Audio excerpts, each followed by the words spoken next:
And we are back, you guys. It is almost high school football season. It's been a long wait. Last event any of us probably covered was about 7-8 months ago. And high school football is right around the corner. Nothing's normal in this world, but a little bit of normalcy is coming back. And it's going to be exciting. But Andy, how about you give us the update of how this is going to start for Tucson High School football? Okay, so some of the Scottsdale and Mesa, they've been practicing right on. Also South Point, Bushridge, the smaller schools. So in Tucson, we have 8 teams, but 7 games in Southern Illinois. But 2 in Tucson on this Friday. We have Casa Grande, South Point, and Mesa, East Market, Bushridge. 4A, 5A games, South Point obviously 5A now. They got bumped up based on the last 3 years, which is kind of unfair for South Point because those 3 years were full of Bijan Roberts and those guys are all gone. But the way it works is you can't count that. The roster was in that title bid for years. So Casa Grande's in the Korean. I believe that's going to be your game. 4A Casa Grande. Last year they had a very good defense. Good defense. They had a great quarterback. South Point lost their top 11 tackling. I'm kind of iffy on the South Point team, but this will test them. Yeah. If they get past this week, then they're going to be fine. It's called number 2 something. And one positive for South Point, yes, he lost all that talent, especially on the defensive side of the ball. He didn't lose Bijan Robinson, that's a huge loss. Lathan Ransom did play on offense, but he also played on defense. Lost 9 starters on defense. Like you said, it's hard to replace that. So we'll find out what South Point's about. But you look at Tristan Bourget, you have your starting quarterback from last year back, and that's huge. That's always huge when you have a guy that knows the system. I know it's a new coaching staff and whatnot, but is the high school system, when you have players in place, really going to change that much from one year to the next? He's used to the pressure, he's used to calling plays for 2 big schools. So it's nothing's going to be difficult for him. Depending on the rush, can his line stop the rush from coming in? Because they did lose a lot of linemen.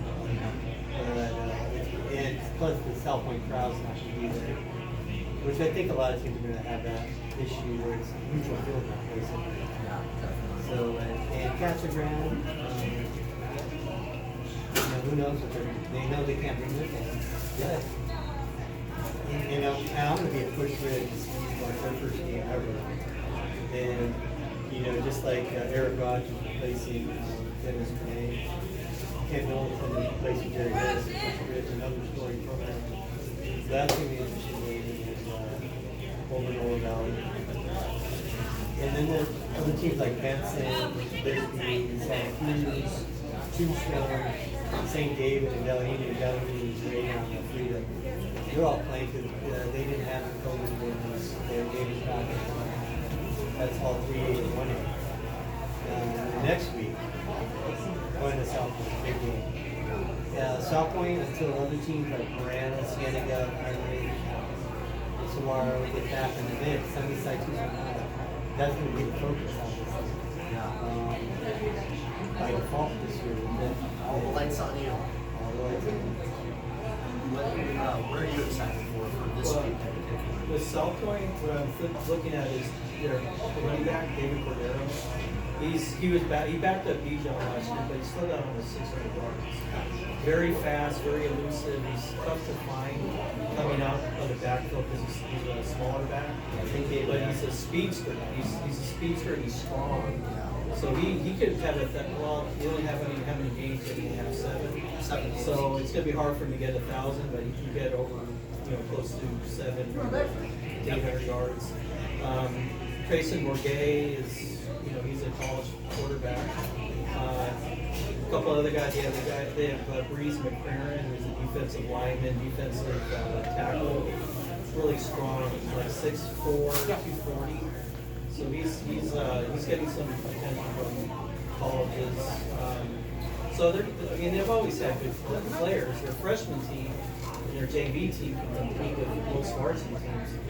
the key is how many of those guys stuck around after Benet left? Did they go to other schools? I know they could have got a lot of good talent over there if Benet was still coaching. That's not a knock on Rogers, it's just that the change in coaching staff. So it's going to be key to see what players stayed and built that program up to where they used, where it was under Benet. Push Ridge is I went to there. I went to Push Ridge practice a couple weeks ago. Evan Lovett he's going to be a stud. He's running back. He got over 700 yards rushing, but he's also a really good defensive player. And I think as he goes to college, I think he's going to be a defensive player. He's going to be a defensive back. So yeah, he does everything. Just a pure athlete. And they have like 4 sophomores that started as freshmen. Yeah. And one of them, the name escapes me. We'll talk about them as the year goes on. He's going to be a D1 prospect. Tight end. Sorry, I don't remember the name, but they have four sophomores that started as freshmen. So that'll be something to watch. And he's going to go to the game Friday. So it'll be something to watch those guys play against East Smart. The East Smart coach that Brophy Prep, he led them to like 2 championships. So they have a good, it's going to be an entertaining game. And then Angel Ford is quarterback for Casa Grande. So you're going to be able to see him. Did you see him last year? No, I didn't, but I know you put up big numbers last season. He's the typical pro style of 6'2", 6'3", 180, coaching 200 by the time he graduates. He's only a junior. What did they upset in the playoffs again last year? They won their first round matchup. It was I believe it was a Tucson team, a pretty talented Tucson. I can't remember off the top of my head. Casa Grande, who they beat in the playoffs. They beat Walden Grove. Yeah, that's right, Walden Grove. So, but Walden Grove, I mean, they were at that point, and the Lopez brothers were playing phenomenal. One of the teams they beat is CDO. I think they played Walden Grove and they beat Walden Grove during the regular season. That's right, yeah. But CDO, you have Stevie Rocker there, they had Galvin Davis there, so they had a really good You gotta running game. believe if we didn't have this COVID thing, CDO would be one of the top 10 teams.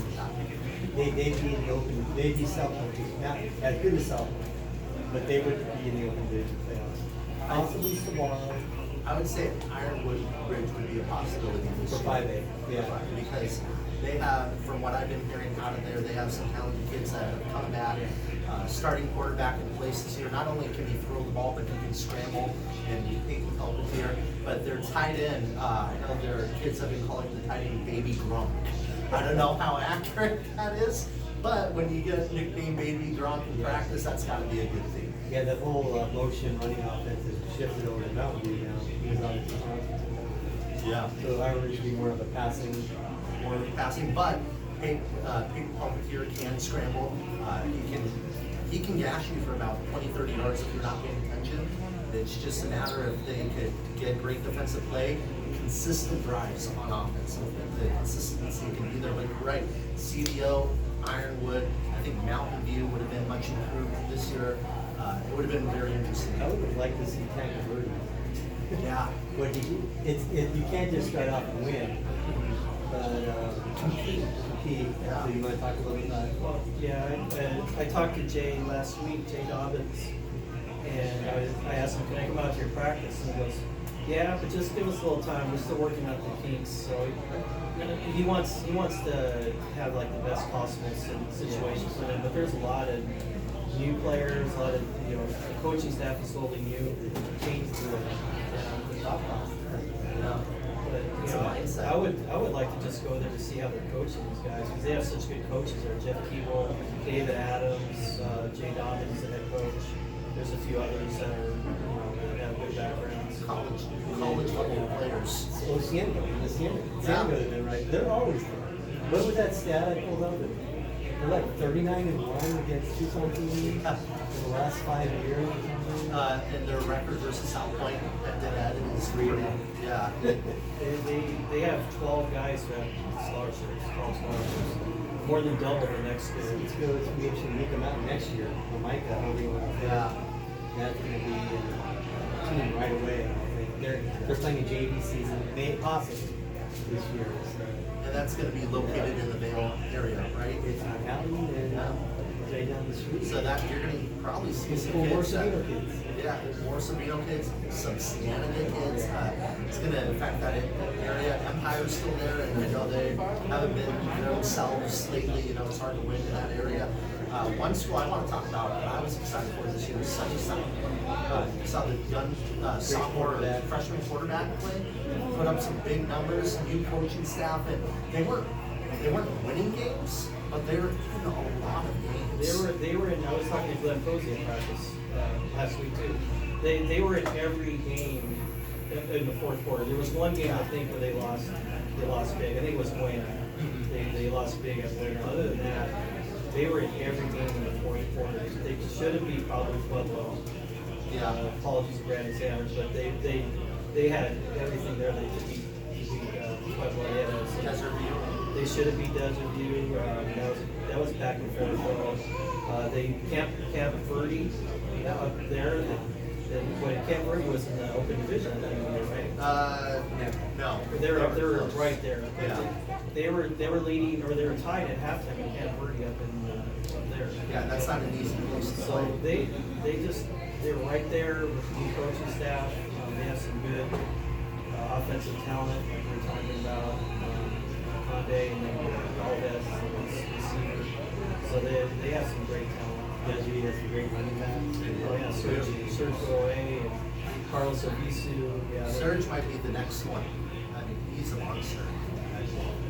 yeah, and he's what did he have, like 1,400 yards rushing, and Obisu had like 1,200. So credit to Desert View for splitting that up like that, because that's rare. We're almost got three Yeah, mentalities. Isaiah Davis. What did we do? We only have like 10 times in the last 15 years.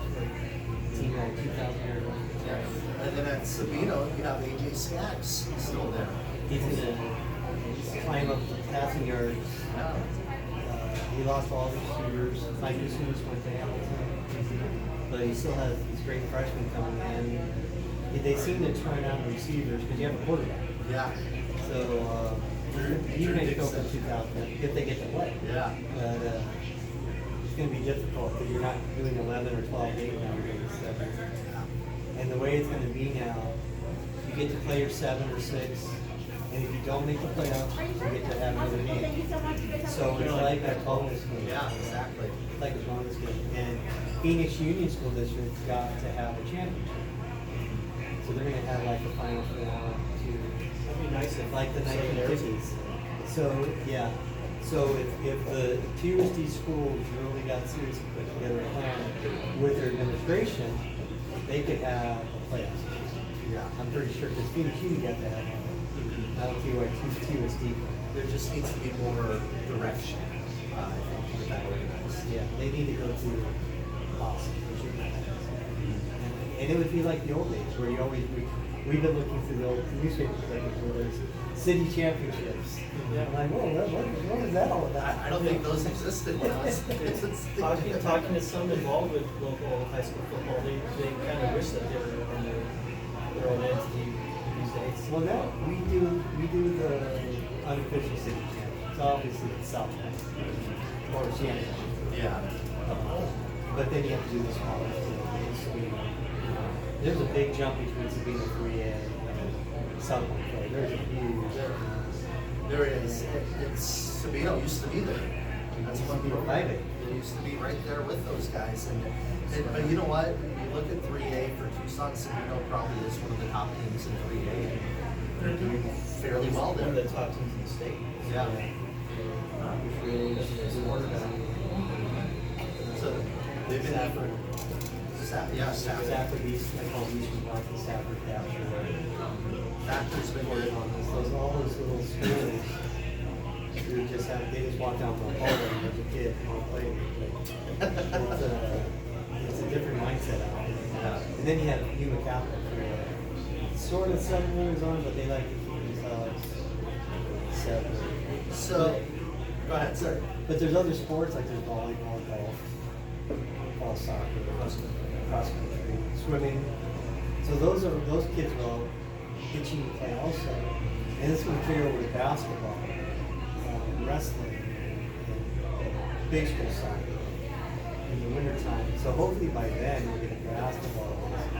Because we can't afford to have it in spring again where the softball players and baseball, because let's face it, some of the best athletes in the country are in Tucson for baseball, softball. We can't stop it. I can't even imagine what Harley Schoolman would have finished that for her home run. 67 million home runs. Well, how about we were robbed of watching Island Bridge? Yeah. Oh God. Yeah. Teammates. And at the beginning of the softball season, covering U of A, I was like, okay, I'm going to try to get out to an Ironwood Ridge game. I'll go later in the year. They'll be there, and they're going to be great. That's why you go early. They would have been like the CDO teams of the decade. They would have been one of the teams with nation. Kenzie Fowler. They would have been a top 5 national team. No. And Allie's stats, like you brought up her name, she was killing the ball. I think she had, 5, 6 home runs and a couple grand slams. She had a home run in practice from every side. Yeah. Yeah, she decided, you know what, I'll try opposite hand. Why not? And they're going to Arizona. Her, Devin Nets, Carly Scoopin, and Arizona has a loaded recruiting class because of it. Yeah, number 1 class in the country. Could have played last year. She probably would have started. 6'1", solid range. Yeah, because they were changing out first base with Ivy Davis, who was transferred to Tennessee. Terrific player, nothing against Ivy Davis. You had also, I can't think of the name right now. Ironwood. But she had the size that she could hit.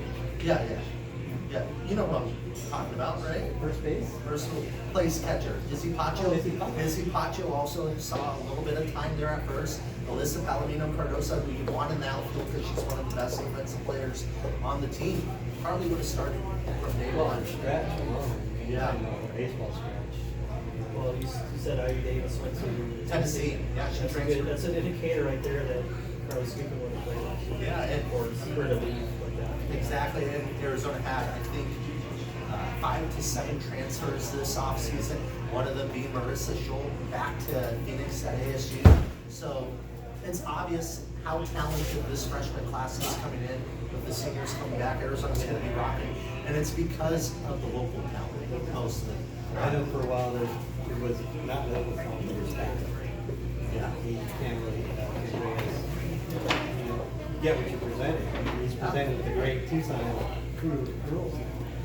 And so He recruits the best. talk about that when we get there. But football's going to be great. Javier's going to be out of town. He's going to keep track of the other games. And now what's going to happen is there's no fans. Push Ridge had to decide yet. South Point Four family, immediate family members. Push Ridge hadn't decided yet. Probably, I talked to AD and he agreed with me that it's a sport where if a kid breaks an arm, heaven forbid, you need a family member there. Yeah. So, but the schools have these great cameras now. I don't know if you've seen them now. The huddle cameras, right? Yeah, Yeah, the huddle camera. so they can stream it at home. Yeah. So awesome. I was watching the volleyball match between Push Ridge and Benson, I believe, and nice cameras. So that they could have fans in Push Ridge. Yeah. The media, we had to stay at the 10-yard line. We can intermix with the players.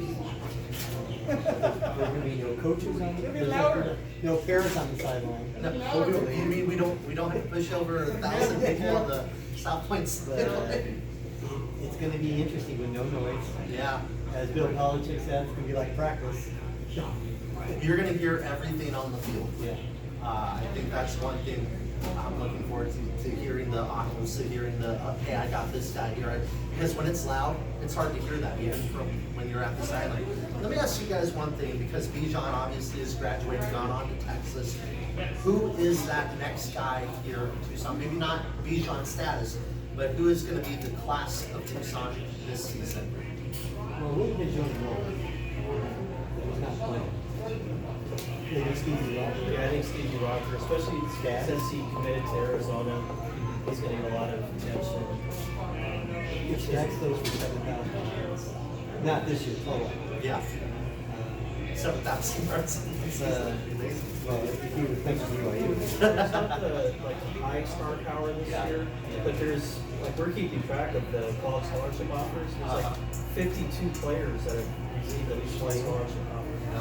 Schlegel. Schlegel's really good. NEU's has offered him, right? So he, Hunter, right? yeah, Hunter Schlegel is he's Cienega defensive tackle. Yeah. He's just the He was one man of of our his boys. nominations for Defensive Player of the Year last year. Yeah. But he was right there with them. Yeah, the player here might be one of these freshmen from So the Kylie Woodard. TYF team. Yeah. So Kyler Woodard, They're all like you know, 6'3". How big is Woodard? he's, what is he, like 6'2", 3, over 300? Maybe not that much, 290. 15. Yeah, he's only a freshman, and he's already set the freshman weightlifting record. And he's got 4 years of, we gotta hope that he stays healthy, and he's got a great academic, yes. So Just like any kid with 14 right on it. Right. He's got the right mindset, so hopefully Didier Bonnier at South Point is a freshman. Bonnier, sorry. He's supposed to be in the team. Yeah. That's a lot to put on the shoulder. That is, but you know, TYF people were talking that up right in front of him, so he's heard it. Yeah. So there's a few freshmen. This might be the best freshman class Tucson seen in a long time. And we got a field goal kicker coming up Yeah. next year. That kid can- Who was hitting 50 yarders as a fifth grader. Well, I was thinking the one at Walden Grove, and I forget his name. Oh, yeah, he's gonna be good this He's year. been impressive. Tucson High has a good kicker, if I remember, but there's some interesting kickers here in southern Arizona. Did I say that's Jackson Bonnier? Yeah. Yeah. That video's his dad. I look too old for high school football. But yeah, so It's a lot harder to do high school sports than college because there's 2,000 people you have to keep track of. Yeah. But you're right, the kicker at Grove, really. And South Point, I think, Alvarado. had a good kicker last year. Alvarado. South Point had two. They had Chocolate and Rosen. One did kickoffs and one did coaches. That's right. And the interesting thing about kickers is, are they going to play? Some of them play soccer, some of them play football, and mix and match. And we'll see how it goes. Like U of A, they recruited Alex Anejas, former. He is the nephew of Max Anejas. He played soccer, and they gave him a scholarship, and was a U of A kicker. So you just never know with kicking. It's an interesting game. Costumes a couple of days. Yeah, wow. We're not going to bring that up because we're nice, but It cost CDA in the playoffs a couple of years ago when they lost the playoffs. Yeah, they had to go for 2 weeks' time and and that's almost a rare commodity in Tucson. You see a lot of things where they just don't have the people because it's hard to find a guy like that. So when you have a Walden Grove, Tucson High South Point, it's a treat because then you're just going for it on every town because you have no other choice. Teams like, and I'm not saying Pueblo did it, but teams where they're a defensive team like Pueblo was last year, you don't have a great offense, but you finally drive inside the red zone. You don't have a kicking game. It's 4th and 5. You got to go for it. So it changes the game. But once again, we are excited for high school football to be back and hopefully get things going. Track and field, volleyball, golf. Am I missing one there? cross country out there. Sorry, cross country. Swimming. It's going to be an exciting time, and hopefully things go as planned and we can start ramping up on the sports season. But we appreciate you guys being here with us. Did you guys want to cover anything else? Yeah, we want to thank JJ, the owner of Louisville Broadway, for sponsoring us and having us here and putting up with us. If you're a senior in any of those sports, you'll have your email and they'll ask you a few questions and they'll put your story up. Student athlete spotlight. Jay Morales at AllSportsTucson.com. If you're a high school senior, if you're a parent of a high school senior, and we'll put it out there. We've already had like 25, and it's something that we can do the whole school year depending on the sports that are coming up. So pretty soon we can start doing basketball, wrestling, what other new sports? Basketball, wrestling, soccer. We can start doing some of the athletes in that. It's getting a good response. The parents love it. It's obviously the student athletes love it. So it's something we're really happy Other with. sports like lacrosse and rugby and other sports too. Exactly, yeah. Got to get those kids need to get recognized, especially the last couple of years what they've been going through. Yeah. They have to get, they need as much recognition as they can get. Yeah, it's been tough last couple of years for them, so just get the recognition. And again, thank you for joining us, and make sure to email Javier on those stories. He's been doing a great job on those. I've been having one almost every other day. The athlete spotlight. And then just one more thing about Wings Over Broadway. It's going to be the 8th straight year. That's in Tucson, right? That's what we're hoping for. We don't know, but we will see. Oh, we got to be For positive. us, it's like 55. And remember, Wings Over Broadway on Camino Seco. It's the only Wings Over Broadway left in town. It is here for a reason. A huge bar, great atmosphere. Lots of TVs. Lots of TVs. It's perfect for Great- Saturdays, great Sunday football. enchiladas. Enchiladas. My bad. Not micheladas, enchiladas. And ask Eddie to make you a Manhattan. It's phenomenal. That's true.